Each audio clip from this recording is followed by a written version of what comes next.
Friends, कई तरह के पैटर्न्स होते हैं हमारे मार्केट के अंदर। आज एक स्पेशल पैटर्न के ऊपर हम फोकस करने जा रहे हैं जिसको हम एक डेप्थ एनालिसिस करेंगे। डेप्थ एनालिसिस का मतलब ये है कि उसका कैरेक्टरिस्टिक्स क्या होना चाहिए आज की डेट के अंदर।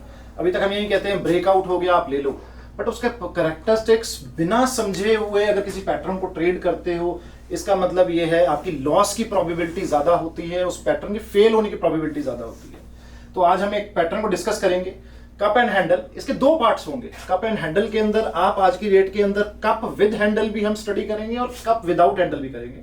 तो पहले पैटर्न पे आते हैं, कप एंड हैंडल को कैसे देखा जाए।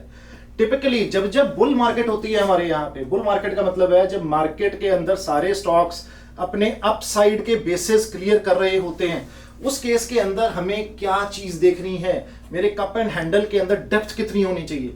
अब बड़ा क्लियरली मैंने यहाँ पे मेंशन किया हुआ है, अगर एक बुल मार्केट है तो आपकी डेप्थ कितनी हो गई, आपकी डेप्थ 8 से 12% से ज्यादा नहीं होनी चाहिए।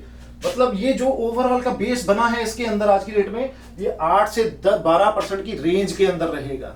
और अगर यही पैटर्न आपको बेयर मार्केट्स में आए, जब स्टॉक्स चल नहीं रहे होते, मार्केट डिप्रेशन की स्टेज में होती है, तो यही डेप्थ उस टाइम के ऊपर आपको कप एंड हैंडल के अंदर नियरली 20% डेप्थ दिखती है। तो that should be the characteristics जो हमें कप एंड हैंडल पैटर्न के अंदर बेसिकली पहले देखना है कि कैप की डेप्थ कितनी है। फिर आता है हैंडल। हैंडल के कैरेक्टरिस्टिक के अंदर हमें क्या चीज देखनी है या क्या नहीं देखनी।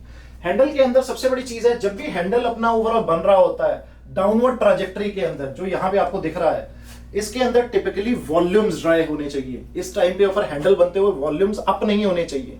तो इसका इंडिकेशन क्या है कि अगर कोई भी चीज थोड़ा रिट्रेस कर रही है, वो लो वॉल्यूम्स करेगी, तो ये बेटर है आज की डेट के अंदर। और बेस्ट तरीका क्या है इस चीज को खेलने का, आइडली जो लोग कहते हैं कि मेरे को बहुत जल्दी पोजीशन बनानी है कप एंड हैंडल के बेस के ऊपर, तो वो जैसे ही हैंडल का ब्रेकआउट आता है, इसका ये पाइवट टूटेगा यहां से, इस पॉइंट के ब्रेकआउट के ऊपर वो एंट्री करते हैं। तो इस पॉइंट के ऊपर एंट्री करने का क्या मतलब है आज की डेट के अंदर, कि आप as compared to other persons पहले एंट्री कर रहे हैं।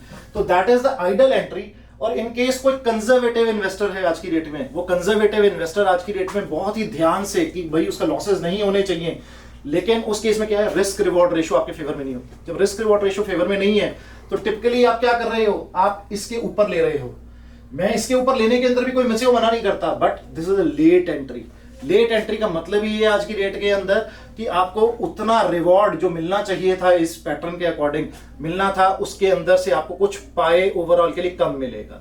सो बोथ द टेक्निक्स आपको ओवरऑल वर्क जब करते हो, वेदर आप पाइवट पॉइंट के बेस के ऊपर ले लो या उसका बेस फॉर्मेशन के टॉप एंड के ऊपर जैसे तोड़ेगा ले लो, वर्क्स। बस ओनली आपका प्रॉफिटेबिलिटी के ऊपर इंपैक्ट आता है। That is the main thought कि कप एंड हैंडल को कैसे आपने ट्रेड करना है आज की डेट के अंदर।